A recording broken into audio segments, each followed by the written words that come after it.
जय हिंद बच्चों, आशा करता हूँ आप सभी अच्छे होंगे और मन लगा करके पढ़ रहे होंगे। Today we will discuss lecture number 4 of P block elements. इससे पहले हमने बोरॉन फैमिली ख़त्म की है और कार्बन फैमिली ख़त्म कर ली है। तो आइए शुरू करते हैं group 15 elements, that is nitrogen family. तो यहाँ पर आप देख सकते हैं s ऑर्बिटल में 2 इलेक्ट्रॉन दिखेंगे और 3 इलेक्ट्रॉन दिखेंगे p ऑर्बिटल्स में। तो p ऑर्बिटल में 3 इलेक्ट्रॉन का मतलब हाफ फील्ड कॉन्फ़िगरेशन यहाँ पर आपको दिखाई दे रही है। ठीक है, nitrogen, phosphorus, arsenic, antimony, bismuth, नानी पापा आशु सब बीमार। नानी पापा आशु सब बीमार, तो ऐसे याद रख सकते हैं अगर आप याद रखना चाहें। और 7, 15, 33, 51, 83 these are the atomic numbers. तरीका आपको बताया था, 7 तो सभी को याद होता है, 8 जोड़ दीजिए तो 15 हो जाएगा, 18 जोड़ दीजिए तो 33 आ जाएगा। ठीक है, और फिर से 18 जोड़ दीजिए, 18 33 में तो ये बन जाएगा 51, और फिर 32 जोड़ दीजिए तो 83 बन जाएगा 83। तो 8, 18, 18, 32 पिछली बार भी बताया था आपको ये, तो इस तरह से भी आप कर सकते हैं। अदरवाइज 7, 15, 33, 51, 83 हिंदी में बड़ी आसानी से याद होता है, इसलिए आपको हिंदी में भी करना चाहिए, हिंदी की काउंटिंग वगैरह आपको आनी चाहिए। ठीक है, general characteristics of group 15 elements. तो एटॉमिक रेडियस या आयनिक रेडियस ये ऑलरेडी बहुत बार आपको मैं बता चुका हूँ। नीचे की तरफ एटॉमिक साइज बढ़ता है, लेफ़्ट टू राइट घटता है, नीचे की तरफ शेल बढ़ते हैं और left to right shell same रहता है, इलेक्ट्रॉन हालांकि बढ़ते हैं लेकिन न्यूक्लियर चार्ज बढ़ता है, इसलिए कॉन्ट्रैक्शन होती चली जाती है। ठीक है, तो वही चीज़ें हैं दोबारा आ रही हैं। Atomic radius of this group is less than group 14, क्योंकि ग्रुप 14 यहाँ है मान लीजिए, तो ग्रुप 15 यहाँ है, तो लेफ़्ट टू राइट जाने पर क्या होगा, एटॉमिक साइज घटेगा, कम हो जाएगा। और अगर एटॉमिक साइज घट जाएगा इधर जाने पर तो आयनाइजेशन एनर्जी क्या हो जाएगी, बढ़ जाएगी, लेफ़्ट टू राइट बढ़ जाएगी और नीचे की तरफ कम हो जाएगी। ठीक है, मेल्टिंग एंड बॉइलिंग पॉइंट की बात करें तो बॉइलिंग पॉइंट तो इंक्रीज़ कर रहा है नाइट्रोजन से बिस्मुथ की तरफ, but on moving down the group melting point increases from nitrogen to bismuth except for antimony and bismuth which have unusually low melting points. यहाँ आर्सेनिक आ जाएगा। ठीक है, नाइट्रोजन टू आर्सेनिक, नाइट्रोजन से arsenic तक तो ये बढ़ता है मेल्टिंग पॉइंट, उसके बाद कम हो जाता है एंटीमनी और बिस्मुथ के केस में। बॉइलिंग पॉइंट इंक्रीज करता है नाइट्रोजन से बिस्मुथ की तरफ। तो देखिए नाइट्रोजन जो है N2 की फॉर्म में एग्जिस्ट करता है, N ट्रिपल बॉन्ड N। ठीक है, तो मान लीजिए 2 नाइट्रोजन 3 नाइट्रोजन के मोलिक्यूल्स इस तरह से हैं, उनमें वीक वंडरवाल फोर्सेस व अट्रैक्शन लग सकती है नाइट्रोजन के मोलिक्यूल्स में। लेकिन जो बाकी के हैं जैसे P4 है, आर्सेनिक 4 है, तो इनमें क्या होगा, जैसे P4 को अगर मैं बना रहा हूँ आपके सामने, तो इस तरह की सिंगल बॉन्ड्स बनेंगे, यानी कि आप देख पा रहे हैं कि एक फॉस्फोरस 3 अन्य फॉस्फोरस के साथ बॉन्डिंग में इन्वॉल्व है। नाइट्रोजन के केस में क्या था, 2 ही नाइट्रोजन, 2 ही N, नाइट्रोजन के 2 ही एटम इन्वॉल्व थे। यहाँ पर एक फॉस्फोरस बाकी 3 के साथ जुड़ा हुआ है। तो आप यहाँ से अंदाज़ा लगा सकते हैं कि जो मेल्टिंग पॉइंट है नीचे की तरफ बढ़ना शुरू करेगा, नाइट्रोजन में कम होगा। आयनाइजेशन एनर्जीज अभी आपको बता दिया था। फर्स्ट आयनाइजेशन एनर्जी ग्रुप 15 की ज़्यादा होगी, वो आपको बताया था मैंने नाइट्रोजन के केस में भी। अब ये देखिए मैं बना देता हूँ कि p ऑर्बिटल में क्या होगा, 3 इलेक्ट्रॉन आ जाएंगे, तो half field configuration, stable configuration है हाफ फील्ड। तो यहाँ से इलेक्ट्रॉन निकालना मुश्किल है, बहुत एनर्जी लगेगी, तो इनकी आयनाइजेशन एनर्जी काफ़ी ज़्यादा है। इवन ऑक्सीजन फैमिली से भी ज़्यादा मिलेगी आपको, तो ऑक्सीजन फैमिली में आपको बताऊंगा मैं। चलिए आगे बढ़ते हैं। इलेक्ट्रोनेगेटिविटी, तो आप सब जानते हैं कि पहले नंबर पे फ्लोरीन है, इलेक्ट्रोनेगेटिविटी में दूसरे नंबर पे ऑक्सीजन है, फिर नाइट्रोजन है, इसकी 4.0 होती है वैल्यू इलेक्ट्रोनेगेटिविटी की, ये 3.5 के करीब रहता है और ये 3.0 के करीब, ठीक है। 4.0, 3.5, 3.0। तो नाइट्रोजन फैमिली में जो नाइट्रोजन है अच्छा खासा इलेक्ट्रोनेगेटिव है, छोटा साइज भी है उसका। तो इनकी 15 ग्रुप एलिमेंट्स की इलेक्ट्रोनेगेटिविटी 14th ग्रुप एलिमेंट्स से ज़्यादा होगी। This is due to small size, size कम होता है left to right, higher nuclear charge बढ़ता है लेफ्ट टू राइट। तो ये दोनों ही चीज़ें इनके पक्ष में है। और moving down the group electronegativity कम होती चली जाएगी। ऑक्सीडेशन स्टेट्स, ये -3 ऑक्सीडेशन स्टेट दिखा सकते हैं, Mg3N2। देखिए 3 को उधर लेके जाएंगे तो -3, 2 को उधर लेके जाएंगे तो +2, मतलब Mg पे +2 है तो नाइट्रोजन पे -3 है। इसी तरह से Ca3P2 calcium phosphide, these elements also show +3 and +5 oxidation states, जैसे PCl3 PF3, PF5 में +5 हो जाएगा, PCl5 में +5 हो जाएगा, ठीक है। NF5 नहीं होता, NCl5 नहीं होता, क्योंकि नाइट्रोजन 5 बॉन्ड नहीं बना सकता, ठीक है। It can not expand it's octet, 3 he bond बना सकता है नाइट्रोजन, ठीक है, तो इसलिए NCl5 नहीं होता। Nitrogen shows oxidation states from -3 to +5। देखिए ध्यान से देखिएगा, -3 से लेकर के +5 तक ऑक्सीडेशन स्टेट्स शो कर रहा है अपने हाइड्राइड्स में, ऑक्साइड्स में, ऑक्सी एसिड्स में, या ऑक्सो एसिड्स कह देते हैं इसको, ठीक है। तो देखिए अमोनिया है आपके सामने NH3 -3, N2H4 -2 शो कर रहा है, नाइट्रोजन में 0 होता है सभी को पता है, एलिमेंटल फॉर्म। N2O में +1 शो करेगा, NO में +2 शो करेगा, N2O3 में +3, N2O4 में +4, N2O5 में +5। तो ऑक्सीडेशन स्टेट तो निकालनी आती होगी आपको, ठीक है। फिर भी मैं एक एग्जांपल ले लेता हूँ, जैसे N2O5 लिया तो N को मान लेते हैं x, तो कितने N है अपने पास, 2x। एक ऑक्सीजन पे -2 का चार्ज होता है तो 5 के ऊपर कितना होएगा, 10, -10 = 0। मॉलिक्यूल के ऊपर कोई चार्ज नहीं है तो 0 ले लिया। तो यहाँ से आप x निकालिएगा ज़रा, 10 उधर जाएगा प्लस हो जाएगा, और x कितना आएगा आपका +5, ठीक है। एक निकाल के दिखा दिया, बाकी आप अपने हिसाब से अब निकाल सकते हैं। Metallic character, generally metallic character नीचे की तरफ, डाउन द ग्रुप जाने पर, नीचे की तरफ जाने पर इंक्रीज करता है। तो देखिए नाइट्रोजन फॉस्फोरस तो नॉन मेटल्स हैं, आर्सेनिक एंटीमनी मेटलॉइड्स की तरह काम कर रहे हैं, और बिस्मुथ हमारे पास मेटल है, और बिस्मुथ जो है वहाँ पर +3 ऑक्सीडेशन स्टेट ज़्यादा स्टेबल होगी +5 से, due to inert pair effect, ये भी याद रखिएगा। कैटिनेशन, कैटिनेशन आपको पिछली फैमिली में मैंने पूरा समझाया था कि एक जैसे एटम के साथ बॉन्डिंग करके कंपाउंड्स की फॉर्मेशन करना, जैसे कार्बन कर रहा था, ठीक है। तो यहाँ पर हम नाइट्रोजन फैमिली में देखते हैं catenation. These elements also show property of catenation but to less extent than carbon. Carbon तो बहुत कंपाउंड बनाता है, बहुत सारे मॉलिक्यूल्स बनाता है, तो ये उसके मुकाबले कम बना रहे हैं, due to their low metal metal bond formation या bond dissociation energies in group 15 elements. यानी कि इनका जो बॉन्ड है, मतलब मेटल भी ना कहें हम अगर, ई एलिमेंट एलिमेंट जो बॉन्ड है, क्योंकि मेटल तो सब नहीं है ना, तो इनके बीच का जो बॉन्ड है और उसको तोड़ने के लिए जो एनर्जी चाहिए वो यहाँ पर कम चाहिए नाइट्रोजन फैमिली में, ठीक है। और कार्बन फैमिली में जो था, जो कंपाउंड्स बना रहा था कार्बन, वहाँ पर कहीं ना कहीं एनर्जी हमें ज़्यादा चाहिए थी, ठीक है। तो हाइड्रोजीन है जैसे NH2NH2, ये एक एग्जांपल है कि कैटिनेशन हो रहा है, क्योंकि 2 नाइट्रोजन आपको दिखाई दे रहे हैं। हाइड्रोजोइक एसिड है N3H, या एजाइड आयन है आपके सामने N3-, डाइफॉस्फीन है P2H4। तो इन सब में क्या है, कैटिनेशन आपको दिखाई दे रही है, क्योंकि नाइट्रोजन जो है आपस में बॉन्डिंग कर रहे हैं।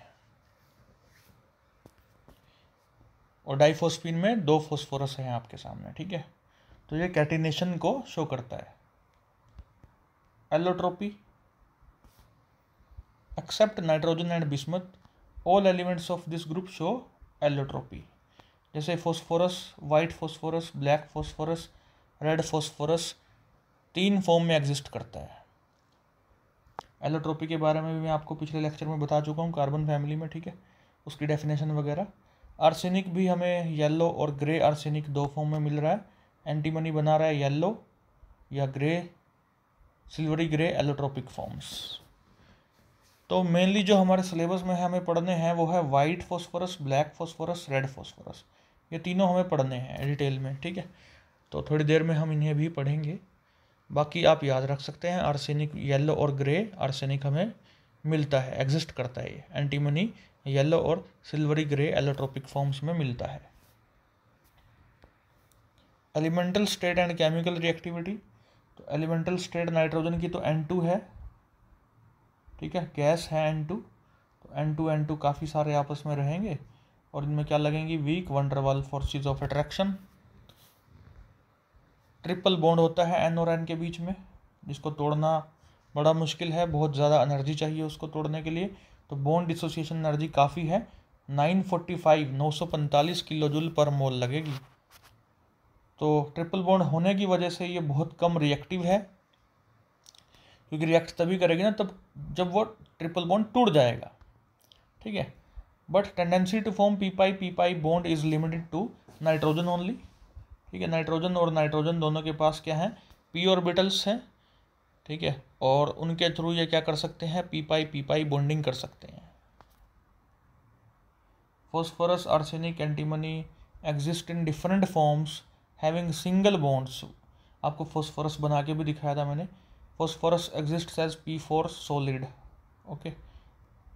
अभी फॉस्फोरस के बारे में और भी बातचीत करेंगे, उससे पहले comparative study of compounds of group 15 elements देख लेते हैं। हाइड्राइड्स हैं आपके सामने, NH3, PH3, ASH3, SBH3, BiH3। Lighter elements also form N2H4, P2H4, AS2H4। Nitrogen forms hydrides of formula HN3 या N3H कह लीजिए, ठीक है। और all these hydrides are pyramidal, sp3 के लिए ज्योमेट्री होती है आपके पास टेट्राहेड्रल, बट अगर वहाँ लोन पेयर रहता है तो वो बॉन्ड्स को अंदर की तरफ दबा देता है, इसलिए शेप बन जाती है पिरामिडल। बताया हुआ आपको पिछले सेमेस्टर में। तो देखिए बॉन्ड एंगल का ऑर्डर ये है इंपॉर्टेंट चीज़ यहाँ से आ रही है, ठीक है। ये कॉम्पिटिटिव एग्जाम्स में भी आपसे पूछे जाते हैं, जो चीज़ यहाँ पर अब मैंने शुरू करी है वो, ठीक है। और यहाँ पर भी आपसे पूछा जा सकता है BSc के सिलेबस में, MSc में, नेट में, और जो भी दुनिया भर के कॉम्पिटिटिव एग्ज़ाम्स आप देंगे केमिस्ट्री से जुड़े हुए, तो वहाँ पर ये चीज़ें पूछी जा सकती हैं, तो इनका ध्यान रखिएगा, ठीक है। अब सुनिएगा ध्यान से, देखिए नाइट्रोजन के साथ लगे हैं 3 हाइड्रोजन और एक लोन पेयर है, ठीक है। तो क्योंकि नाइट्रोजन जो है वो इलेक्ट्रोनेगेटिव है, तो वो अपने इलेक्ट्रॉन को, इस बॉन्ड के NH के इलेक्ट्रॉन्स को अपनी तरफ, मैं इसको दूसरे कलर से बना देता हूँ, ठीक है, ब्लैक से नहीं ग्रीन से, 1 और 2 इलेक्ट्रॉन हैं नाइट्रोजन के आसपास रहेंगे इस बॉन्ड के इलेक्ट्रॉन्स। नाइट्रोजन इलेक्ट्रोनेगेटिव है, इनको खींच के रखेगा। अब ये पास आ गए हैं तो इनमें क्या हो जाएगी, रिपल्शन, ठीक है। तो कहीं ना कहीं, हालांकि ये भी रिपल्शन कर रहा है लोन पेयर, लेकिन इन इलेक्ट्रॉन्स में भी रिपल्शन हो रही है, ठीक है। तो थोड़ा सा ये बॉन्ड्स जो हैं एक दूसरे से दूर भागेंगे, यानी कि ओपन हो जाएंगे, खुल जाएंगे थोड़े से, तो बॉन्ड एंगल जो है NH3 के केस में बड़ा रहेगा। अब PH3 या बिस्मुथ, ये BiH3 ले लेते हैं अगर हम, तो इलेक्ट्रोनेगेटिविटी बिस्मुथ की नहीं है इतनी ज़्यादा जितनी नाइट्रोजन की है, लोन पेयर ज़रूर है इसके पास, लेकिन इलेक्ट्रॉन्स जो हैं कहीं ना कहीं आप कह लीजिए बीच से में है कहीं, मतलब बिस्मुथ के पास नहीं है, ठीक है। और ये दबाने की कोशिश तो कर ही रहा है। रिपल्शन इलेक्ट्रॉन्स पे, इन इलेक्ट्रॉन्स में रिपल्शन उतनी नहीं होगी जितनी कि अमोनिया के केस में थी। ठीक है, और ये लोन पेयर जो है इसको दबाने की कोशिश कर रहा है, तो बॉन्ड एंगल हो जाएगा थोड़ा छोटा। तो आई थिंक आपको ये बात समझ में आ गई होगी। तो अमोनिया का जो है NH3 का बॉन्ड एंगल सबसे बड़ा है। Comparative characteristics of hydrides of group 15 elements, ये भी देख लेते हैं। बेसिक स्ट्रेंथ तो देखिए नाइट्रोजन जो है एक तो छोटा है, लोन पेयर उसके पास है। लोन पेयर तो सबके पास है, एक सबके पास है। अब नाइट्रोजन वाला जो ये कंपाउंड है अमोनिया, यानी कि हाइड्राइड है नाइट्रोजन का, ये सबसे ज़्यादा बेसिक है, यानी कि ये बड़ी आसानी से ये लोन पेयर दे पाएगा। ठीक है, तभी बेसिक है, मतलब H+ को ले सकता है या तो ये, या कोऑर्डिनेट बॉन्ड बना के किसी को दे सकता है, जैसे BF3 के साथ कोऑर्डिनेट बॉन्ड बनाता है नाइट्रोजन। ठीक है, तो यानी ये इलेक्ट्रॉन दे सकता है, इसलिए ये बेसिक हैं सबके सब। लेकिन अमोनिया सबसे ज़्यादा बेसिक है, क्यों? क्योंकि नाइट्रोजन का साइज छोटा है, बिस्मुथ का साइज बहुत बड़ा है। ठीक है, तो छोटे साइज पे ये एकोमोडेट ठीक से कर नहीं पा रहा किसको, लोन पेयर को, तो यानी ये दे सकता है इस लोन पेयर को। वो बात अलग है कि नाइट्रोजन इलेक्ट्रोनेगेटिव भी है, लेकिन छोटा साइज होने की वजह से ये इसको एकोमोडेट नहीं कर पा रहा, या दूसरी भाषा में कह लीजिए कि छोटे साइज पे दो इलेक्ट्रॉन्स यानी कि लोन पेयर, उनकी जो फीलिंग है वो ज़्यादा आएगी कि वो वहाँ हैं, एग्जिस्ट कर रहे हैं। ठीक है, आप सोच के देखिए कि एक तो कोई कहे कि मैं यानी मनदीप अपने घर में हूँ, या चलो जिले की बात कर लेते हैं, अम्बाला ज़िले में हूँ। ठीक है, तो आप ढूंढ सकते हैं, फिर भी अम्बाला ज़िला कोई बहुत बड़ा भी नहीं है।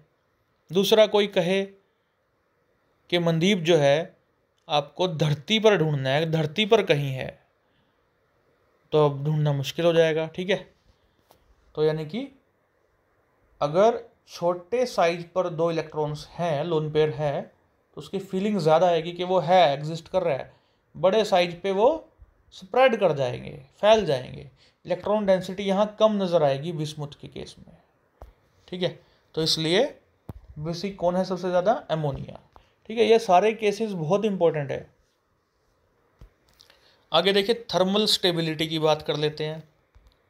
अब बिस्मुथ के केस में बॉन्ड जो हैं लंबे हो जाएंगे क्योंकि बिस्मुथ का साइज बड़ा है, और नाइट्रोजन के केस में ये बॉन्ड छोटे होंगे और लंबा बॉन्ड आसानी से टूट सकता है।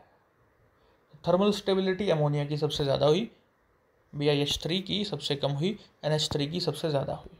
रिड्यूसिंग करैक्टर में क्या होता है कि H- दे सकता है कोई, कि नहीं, उस पर डिपेंड करता है। ठीक है, तो NH3 है एक तरफ हमारे पास, ठीक है, इसने H- देना है, लेकिन नाइट्रोजन तो वैसे ही इलेक्ट्रॉन छोड़ के राजी नहीं है। ठीक है, बिस्मुथ के केस में इलेक्ट्रोनेगेटिविटी इतनी नहीं है, तो H- का रिलीज यहाँ हो सकता है फिर भी, तो इसलिए ये BiH3 जो है बिस्मुथीन, ये ज़्यादा रिड्यूसिंग करैक्टर रखता है। ठीक है, बॉइलिंग पॉइंट, अब बॉइलिंग पॉइंट में देख लेते हैं।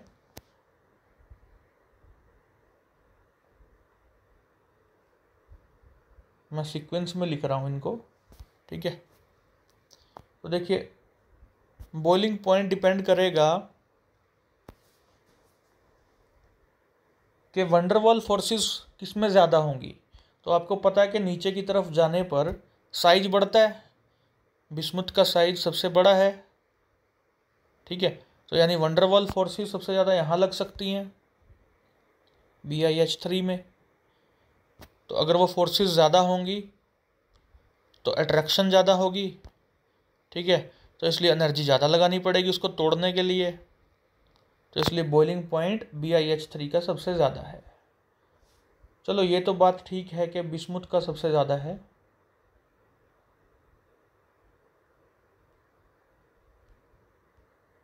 ठीक है, इसका तो सबसे ज़्यादा हो गया। इसके बाद दूसरा नंबर लग गया एंटीमनी हाइड्राइड का, चलो ठीक है। अब तीसरा नंबर आर्सेनिक का लगना चाहिए था, चौथा फॉस्फोरस का। लेकिन नाइट्रोजन वाला जो है वो बीच में आकर के घुस गया।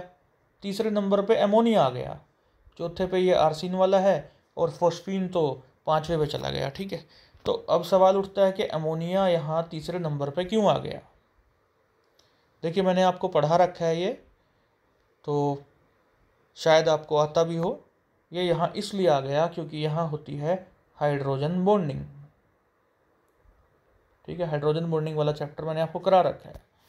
बिस्मुथिन की BiH3 की या SbH3 की वंडरवाल फोर्सेस इस हाइड्रोजन बॉन्डिंग से भी तगड़े वाली हैं, इसलिए उनका नंबर इससे पहले लग रहा है। लेकिन अमोनिया की हाइड्रोजन बॉन्डिंग जो है वो ASH3 और PH3 से ज़्यादा तगड़ी है। ठीक है, स्ट्रॉन्ग है ज़्यादा, इसलिए ये बीच में आकर के फंस गया है तीसरे नंबर पे। तो ये ध्यान रखिएगा आप।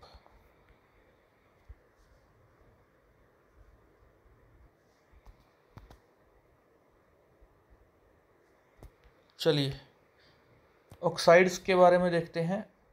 M2O3 या M2O5 वाले ऑक्साइड्स मिलेंगे, ये फॉर्मूला मिलेंगे आपको। जैसे और भी मिलेंगे नाइट्रोजन तो N2O, NO, N2O3, NO2, N2O4, N2O5, NO3 जो कि अनस्टेबल है। तो काफ़ी सारे बना रहे हैं। नाइट्रोजन ऑक्साइड्स में पी पाई बॉन्डिंग मिल जाएगी ऑक्सीजन के साथ, बाकियों में नहीं मिलेगी। बाकी P4O6, P4O7, P4O8, P4O10 बनाते हैं। आर्सेनिक भी बना रहा है O6, O10 वाला। ठीक है, तो इनमें से जो इम्पोर्टेंट होंगे वो हम आगे स्ट्रक्चर्स देखेंगे। ऑक्सो एसिड्स, देखिए एसिड का मतलब H+ दे सकता है या इलेक्ट्रॉन की डेफिशिएंसी होती है वही एसिड होता है।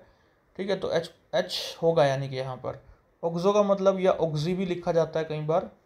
तो ऑक्सो एसिड या ऑक्सी एसिड मतलब यहाँ पर एक ऑक्सीजन कम से कम दिखाई देगी आपको। ठीक है, और H होगा तो यानी कि OH दिखाई देगा आपको, या डबल बॉन्डेड ऑक्सीजन, ये चीज़ें आपको दिखाई देंगी। इनके अलावा कोई ना कोई दूसरा एलिमेंट जैसे कि यहाँ नाइट्रोजन है या फॉस्फोरस है, ये भी दिखाई देगा। तो इनको बोलते हैं ऑक्सो एसिड। तो फॉस्फोरस के भी काफ़ी सारे ऑक्सो एसिड हैं, नाइट्रोजन के भी काफ़ी सारे ऑक्सो एसिड हैं, और इनके स्ट्रक्चर्स आपसे एग्जाम में पूछे जाते हैं। ठीक है, तो वो हम अभी थोड़ी देर में देखेंगे, वहाँ से क्वेश्चन आते हैं। आर्सेनिक भी बना रहा है, एंटीमनी, बिस्मुथ, ये सब बना रहे हैं, लेकिन हमारे सिलेबस में हमें नाइट्रोजन और फॉस्फोरस के तो करने ही हैं, क्योंकि यहाँ से आपको क्वेश्चन मिलने वाले हैं एग्जाम में। तो चलिए आगे बढ़ते हैं। उससे पहले कि हम स्ट्रक्चर करें, थोड़ा हैलाइड्स भी देख लेते हैं। ये ट्राई हैलाइड्स और पेंटा हैलाइड्स बनाते हैं। NCl5 मैंने आपको कहा था एग्जिस्ट नहीं करता, रीज़न भी बता दिया था, due to the absence of vacant D orbitals in its outermost shell. ये अपना ऑक्टेट फैला नहीं सकता, एक्सपेंड नहीं कर सकता, डी ऑर्बिटल नहीं है इसके पास, 5 बॉन्ड ये नहीं बनाता। ठीक है, बाकी के बना सकते हैं, ट्राई हैलाइड्स भी, पेंटा हैलाइड्स भी। Bismuth also show little tendency to form pentahalide. Bismuth भी पेंटा हैलाइड नहीं बनाना चाहता, क्यों? क्योंकि +5 ऑक्सीडेशन स्टेट में स्टेबिलिटी महसूस नहीं करता है। ये +3 में ज़्यादा स्टेबल होता है due to inert pair effect, पहले बताया था आपको मैंने। Trihalides are mostly covalent, BiCl3, BiF3, ये दोनों के दोनों आयनिक हैं, और बाकी के जो ट्राई हैलाइड्स हैं ज़्यादातर कोवलेंट होते हैं। NCl3 का वाटर के साथ रिएक्शन करा दिया तो अमोनिया प्लस HClO बन जाएगा। ठीक है, मैकेनिज्म सिलेबस में हमारे हैं नहीं, लेकिन थोड़ा सा दिखा देता हूँ। देखिए आप, बड़ा आसान है, कोई ऐसी दिक्कत वाली बात नहीं। जैसे ये लोन पेयर है और वाटर आ गया इसके पास, तो यानी कि एक तरह की बॉन्डिंग हो गई यहाँ पर NH में लोन पेयर के थ्रू। ठीक है, तो होगा क्या, अब यहाँ से ये चीज़ निकल जाएगी। ओके, तो HOCl जो है यहाँ से निकल जाएगा, और ये इसी तरह से फिर से दूसरे Cl के साथ वाटर आके लगेगा। ठीक है, तो नाइट्रोजन के साथ, सॉरी मैं इसको रब कर देता हूँ एक बार, HOH नाइट्रोजन के साथ लगेगा, यहाँ से HOCl, ऐसे ही तीसरे नंबर का भी Cl बाहर हो जाएगा, तो अमोनिया बन जाएगी एक तो, और हाइपोक्लोरस एसिड बन जाएगा। ठीक है। और देखिए PCl3 और वाटर H3PO3 बना देंगे, फॉस्फोरस एसिड प्लस HCl। तो इस तरह से आप चीज़ों को समझ सकते हैं, याद रख सकते हैं। पेंटाहेलाइड्स में फॉस्फोरस की जो हाइब्रिडाइजेशन है sp3d है, यानी कि ट्राइगोनल बाइपिरामिडल ज्योमेट्री होती है जैसे PCl5। Pentahalides are thermally less stable होते हैं। PCl5 exists as molecules in the gas phase but exist as PCl4 plus PCl6 minus in the crystalline state. ठीक है, गैस फेस में एग्जिस्ट करता है PCl5 as PCl5 but in crystalline state it exists as cation and anionic form PCl4 plus PCl6 minus। Reactions देखिए PCl5 plus water POCl3 बना देगा अगर पानी इनसफिशिएंट है। एक्सेस में डाल दोगे तो H3PO4 बना देगा। दोनों रिएक्शन इंपॉर्टेंट है, आपको प्रोडक्ट याद रखने चाहिए। ठीक है, POCl3 बनता है कम पानी के साथ, इनसफिशिएंट वाटर, और एक्सेस में है तो H3PO4।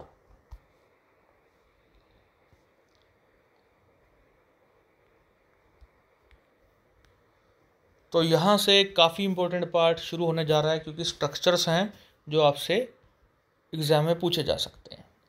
तो पहला है डाई नाइट्रोजन मोनोऑक्साइड या nitrous oxide N2O, laughter gas. It has nitrogen in +1 oxidation state. तो ये तो निकाल सकते हैं ना आप, ऑक्सीडेशन स्टेट मैंने आपको बताया था, जैसे 2x माइनस ऑक्सीजन पे चार्ज 2 इज इक्वल टू 0, तो 2x इज इक्वल टू 2 और x क्या आ जाएगा +1। तो इस तरह से आप ऑक्सीडेशन स्टेट तो निकाल सकते हैं। ठीक है, बार बार मैं नहीं निकालूंगा, आप कर लीजिएगा ये काम। ठीक है, देखिए N2 और O, N ट्रिपल बॉन्ड, और यूं दिखा लीजिए आप चाहे तो। ठीक है, या फिर प्लस दिखा रहे हैं तो इस पर माइनस दिखाएंगे, और उसके बाद रेजोनेटिंग स्ट्रक्चर टाइप बनाना है। ये माइनस यहाँ चला जाएगा, ये यहाँ चला जाएगा। ठीक है,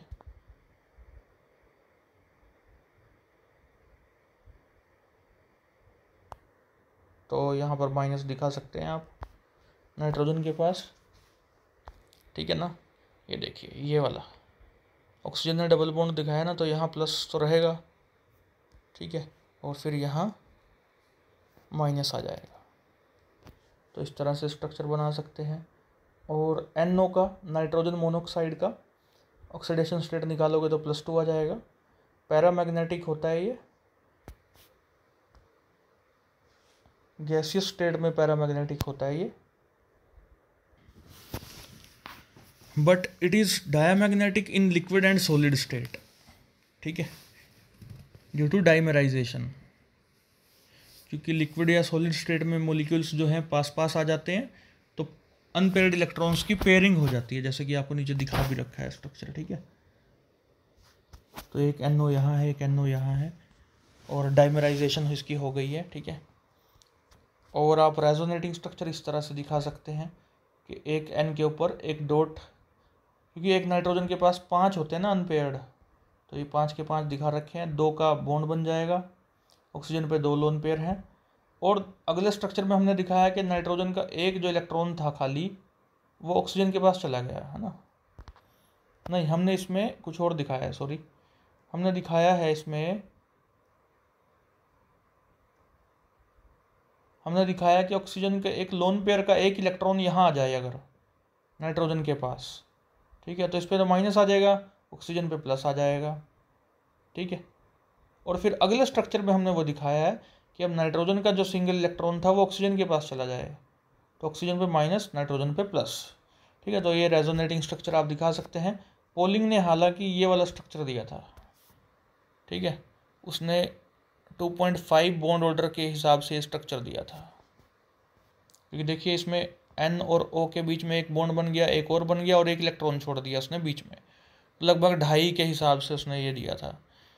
एक स्ट्रक्चर और प्रपोज्ड है ये वाला कि चारों इलेक्ट्रॉन आप यहाँ दिखा दो, क्योंकि इसमें ऑक्टेट भी पूरा हो रहा है दोनों का। ठीक है, तो ये भी बना सकते हैं आप, कोई दिक्कत नहीं है। ओके, आगे बढ़ते हैं। डाई नाइट्रोजन ट्राईऑक्साइड N2O3, तो ऑक्सीडेशन स्टेट आप निकाल लीजिएगा, +3 आ जाएगी। तो N2, 2 N को जोड़ दो और ऑक्सीजन ऑक्सीजन ऑक्सीजन लगा दो, ठीक है, और इस पर एक लोन पेयर बच जाएगा। तो ये हो जाएगा N2O3। यहाँ पे बल्कि आप इसको और बेहतर बनाना चाहें तो आप ऐसे बना सकते हैं,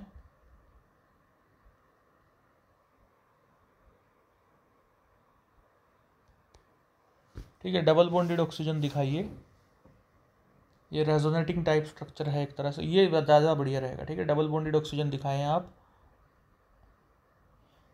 2 डबल बॉन्डेड ऑक्सीजन है और एक को हमने कोऑर्डिनेट बॉन्ड की फॉर्म में शो कर दिया, ठीक है।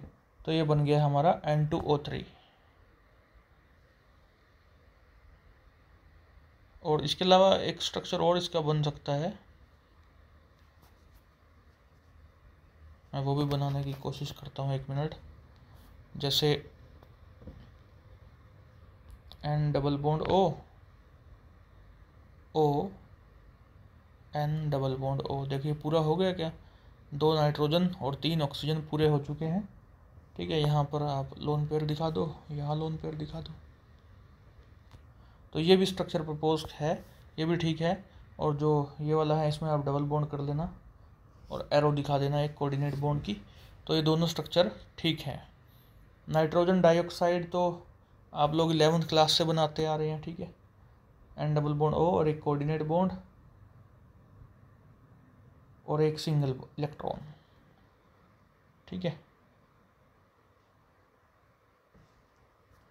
तो इस तरह से आप दिखा सकते हैं, और ये रेजोनेटिंग टाइप तीसरा हो जाएगा।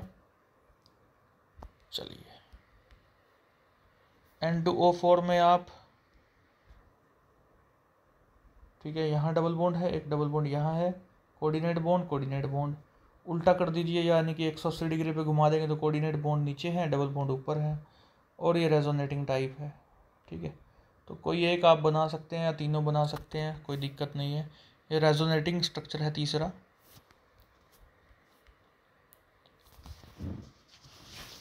रेजोनेंस हाइब्रिड स्ट्रक्चर यानी कि, ठीक है, आप इसको और भी, ये दोनों तो आप बनाएंगे ही, इसमें आप इस तरह से कुछ कर सकते हैं, ठीक है, डैश डैश फॉर्म में भी कर सकते हैं। Die nitrogen pentoxide, nitrogen in +5 oxidation state, जो निकाल के दिखाया भी था शुरू में आपको। तो इस तरह से आप स्ट्रक्चर इसका दिखाएंगे, एक डबल बॉन्डेड ऑक्सीजन, एक coordinate bond, double bonded oxygen, coordinate bond, और बीच में NN के बीच में क्या आ गया, ऑक्सीजन आ गया, ठीक है।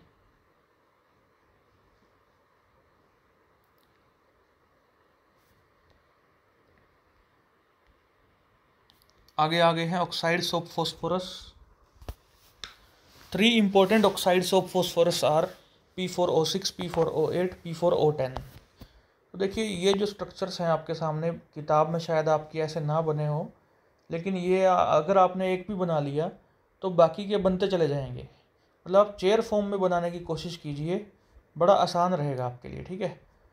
तो देखिए चेयर फॉर्म में 3 P लगा दीजिए, 3 ऑक्सीजन लगा दीजिए, फिर अब यहाँ से एक हेक्सागोनल टाइप आपको दिखाई दे रहा है, ठीक है, इसको मैं रब कर देता हूँ, और अब एक और हेक्सागोनल टाइप आपको यहाँ पे दिखाई दे रहा है, ठीक है। तो आई होप ये चीज़ें आप कर सकते हैं। और POP बॉन्ड हमेशा दिखाई दे रहा है, POP POP POP POP, तो कहीं गलती होएगी नहीं। और अगर ये आपने P4O6 बना लिया बच्चों, तो P4O8 में क्या करना है, कोई भी 2 फॉस्फोरस को डबल बॉन्डेड ऑक्सीजन से जोड़ दो। P4O10 में क्या करना है, सभी पे, देखो यहाँ पे एक फॉस्फोरस खाली रह गया था ना, इस पे भी डबल बॉन्डेड ऑक्सीजन, इस पे भी डबल बॉन्डेड ऑक्सीजन लगा दो। P4O7 आपसे कोई पूछ ले तो क्या करोगे, O8 में से एक ऑक्सीजन हटा दो यहाँ से, तो क्या बन गया, ये P4O7 बन गया।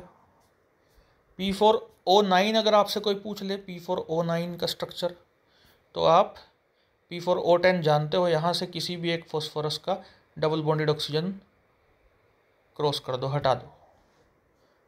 ये आपको डिस्टेंस वगैरह याद रखने की ज़रूरत नहीं है ये वाला, ठीक है। स्ट्रक्चर याद रखने की आवश्यकता है आपको बस। और देखिए ऑक्सो एसिड्स ऑफ नाइट्रोजन है हमारे पास, ये स्ट्रक्चर भी आसान है बिल्कुल। जैसे H2N2O2 हाइपोनाइट्रस एसिड, तो N को जोड़ो डबल बॉन्ड से, OH लगा दो।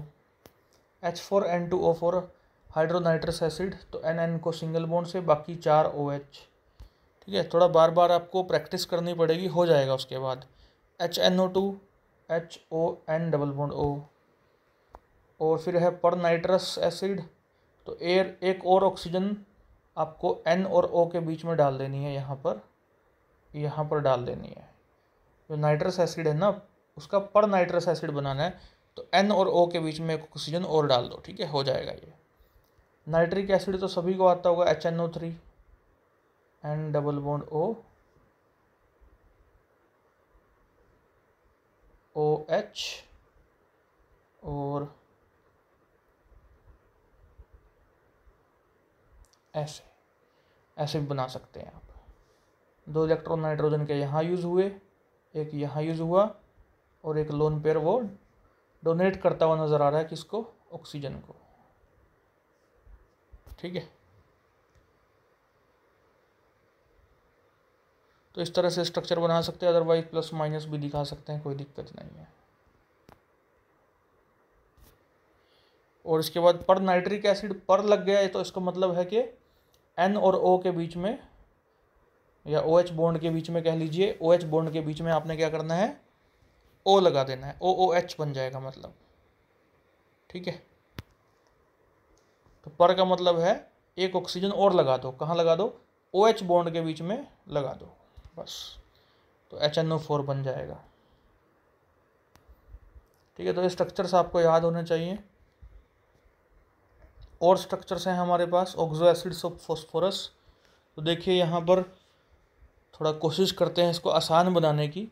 तो सबसे पहले जो आपको आते हैं ये दो आते होंगे आपको, चलो ये भी शायद ना, तो इसको भी हटा देते हैं। एक आता है, मान लो आपको ये फॉस्फोरिक एसिड या ऑर्थोफॉस्फोरिक एसिड, तो P double bond O OH OH OH, ये तो सभी को आना चाहिए, ठीक है।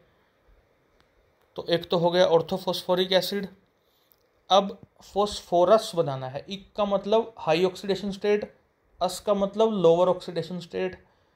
तो हायर ऑक्सीडेशन स्टेट से हमें जाना है लोअर ऑक्सीडेशन स्टेट पर, तो क्या करेंगे आप, एक ऑक्सीजन हटा दीजिए बस, फॉस्फोरिक का क्या हो जाएगा, फॉस्फोरस।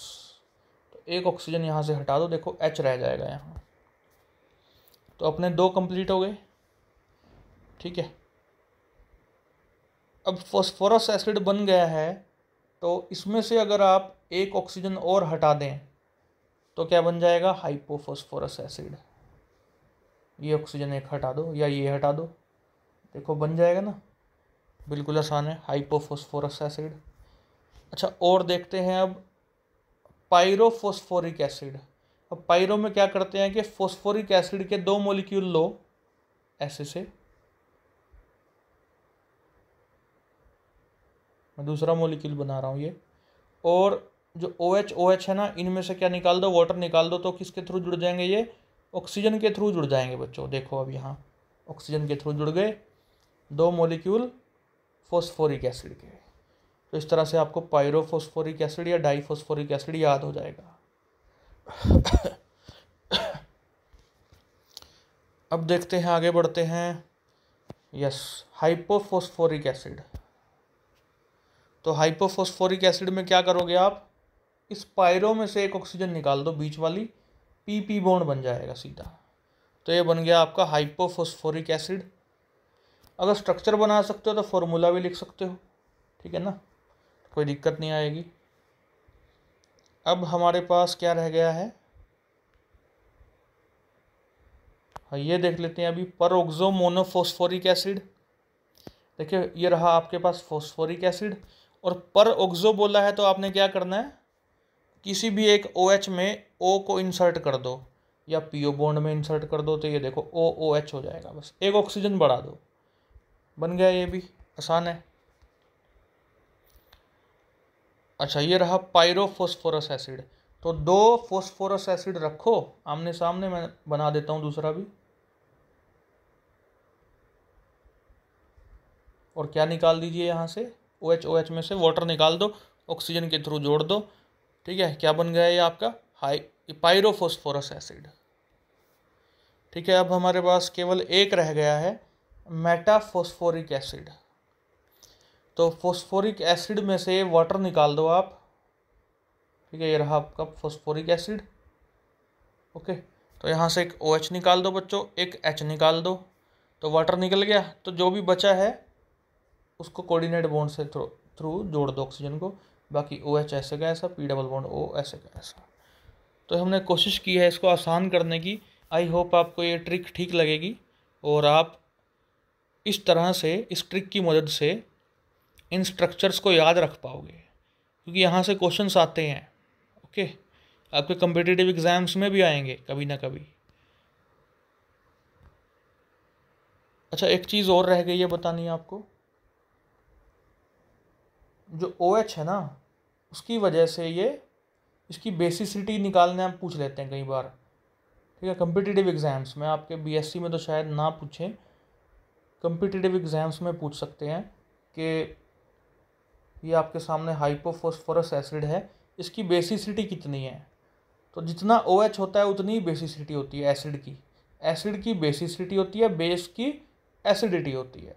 तो ये एसिड हैं सबके सब, सबके आगे एसिड लगा देख लो। ठीक है, तो बेसिसिटी इसकी कितनी है, 1। ठीक है, तो इसलिए बोलते हैं मोनोबेसिक। यहाँ पे 2 OH दिख रहे हैं तो ये डाई बेसिक है बच्चों, ये गलत लिखा है। ठीक है, ये डाई बेसिक है, ये टेट्रा बेसिक है, ये ट्राई बेसिक है, ये टेट्रा बेसिक है, मोनो बेसिक है, dibasic, sorry tribasic है, ये बिल्कुल सही है। और यहाँ पर ये डाई बेसिक है। तो जितने OH उतना बेसिसिटी आप बोल दीजिएगा। अच्छा, एक चीज़ और होती है, रिड्यूसिंग करेक्टर है क्या इसका, पहले वाले का। यस, इसके पास एक H है, OH नहीं H, दो H हैं इसके पास, 2 H। इसको मिटो देता हूँ, देखिए 2 H हैं।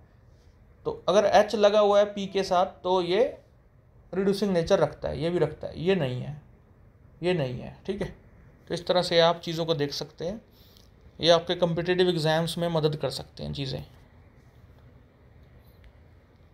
आगे है एलोट्रोपी ऑफ फॉस्फोरस। मैंने कहा था आपको 3 एलोट्रोपिक फॉर्म्स हैं फॉस्फोरस की, वाइट, रेड, ब्लैक, और बहुत इंपॉर्टेंट है, ये भी एग्जाम्स में पूछे जाते हैं।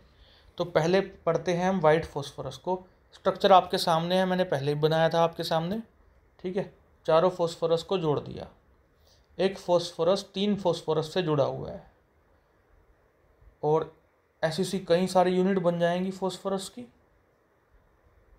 ठीक है, और उनमें लगेंगी weak van der Waals forces of attraction लग जाएंगी। ठीक है, तो कैल्शियम फॉस्फेट को सिलिका SiO2 से रिएक्ट कराया, CaSiO3 प्लस P4O10 मिल गया हमें। इस P4O10 को कार्बन के साथ हीट किया, तब हमें मिल जाएगा P4 यानी कि वाइट फॉस्फोरस। कार्बन मोनोऑक्साइड यहाँ निकलेगी। अब जो वाइट फॉस्फोरस है स्ट्रेन्ड मॉलिक्यूल है, इसमें तनाव है, क्योंकि इसका जो बॉन्ड एंगल है बच्चों वो 60 डिग्री के आसपास रहता है, 60 डिग्री, जबकि इसके फॉर्मेशन में जो ऑर्बिटल्स इन्वॉल्व हैं उनके हिसाब से 90 डिग्री होना चाहिए, लेकिन है 60 डिग्री। ठीक है, तो कहीं ना कहीं इसमें तनाव है, और अपने तनाव को कम करने के लिए ये किसी को ढूंढ रहा है, और जैसे ही वो मिलेगा ये रिजेक्ट कर जाएगा, यानी कि ये बॉन्ड्स टूट जाएंगे। ठीक है, तो इस तनाव की वजह से, ये स्ट्रेन की वजह से ये बहुत ज़्यादा रिएक्टिव है। ये मैंने बता ही दिया। Different P4 molecules weak van der Waals forces of attraction से जुड़े हुए हैं। ये वाइट फॉस्फोरस जो है सॉफ्ट होता है, वैक्सी सॉलिड होता है, पॉइजनस भी होता है। ठीक है, और ये देखिए बड़ा इंपॉर्टेंट अच्छा पॉइंट, डार्क में ये फॉस्फोरस जो है स्टार्ट्स ग्लो करने लगता है, रोशनी पैदा कर देता है ग्रीनिश कलर की। Okay, due to its slow oxidation and it is called as phosphorescence, यानी ये फॉस्फोरेसेंस शो करता है बच्चों। तो मैं आपको बताना चाहूँगा, कब्रिस्तान में जो कब्रें होती हैं वहाँ पर इंसान को दफनाया जाता है, जलाया तो नहीं जाता। ठीक है, तो जो इंसान दफनाया जाता है कब्र में, उसके जो बॉडी है उसको तो बैक्टीरिया वगैरह सब खा जाएंगे धीरे धीरे, बोन्स रह जाते हैं वहाँ। तो बाय चांस ऐसा हुआ कि किसी ने, जैसे डॉग्स वगैरह ये खोदने लग गए कुछ, ये तो मिट्टी खोदते रहते हैं, तो बाय चांस ऐसा है कि वहाँ से हड्डी बाहर आ गई, ठीक है, या कोई जानवर उस ग्रेव के आसपास, उस कब्र के आसपास आके मर गया, ठीक है, वो भी धीरे धीरे गल जाएगी उसकी बॉडी, तो बोन्स पड़ी रह जाएंगी। तो रात के समय बाय चांस आप वहाँ चले गए, ठीक है, तो हो सकता है कि उसी दिन वो जो बोन्स हैं, उसी दिन वहाँ पर मतलब उसकी बॉडी ख़त्म हो चुकी है और बोन्स बाहर आ गई हैं, या किसी भी प्रकार से बोन्स जो हैं ग्रेव से बाहर आई है, या वो ऊपर की तरफ ही थी, ठीक है, और एयर के कांटेक्ट में आ गई वो बोन्स, तो क्या करेगा, क्योंकि बोन्स में फॉस्फोरस होता है, तो फॉस्फोरस रिएक्ट शुरू कर देगा, रिएक्शन विद ऑक्सीजन, P4O6 बनेगा इसमें, और साथ में वो ग्लो दिखाएगा ग्रीनिश कलर का। तो आपको लगेगा कि जो कब्र है वहाँ कहीं कोई शायद भूत वगैरह, चुड़ैल वगैरह है, ठीक है। तो इसी वजह से फॉस्फोरस को डेविल्स एलिमेंट भी बोला जाता है। डेविल्स एलिमेंट यानी कि पुराने ज़माने में तो बहुत जलते, मतलब डरते होंगे लोग, है ना, उनको लगता होगा कि शायद यहाँ तो भूत वगैरह रहते हैं कब्रिस्तान में, तो यहीं से शायद एक ये शुरुआत हुई होगी फॉस्फोरस की वजह से, लाइट की वजह से, कि लोग कब्रिस्तान में डरते हैं जाने से, है ना। तो इन एक्चुअल कुछ नहीं है, इन एक्चुअल क्या है, प्योर केमिस्ट्री है बस। जिसको केमिस्ट्री पता है वो जा सकता है अब कब्रिस्तान, ओके, रात को। तो इसका जो एयर के साथ रिएक्शन होता है, जो कि अभी अभी आपको बताया, वो ना हो इसलिए इसको कहाँ स्टोर करते हैं, अंडर वाटर स्टोर करके रखते हैं, ठीक है। तो इतना काफ़ी है वाइट फॉस्फोरस में आपके लिए। रिएक्टिव याद रखिएगा, काफ़ी रिएक्टिव है ये, ठीक है।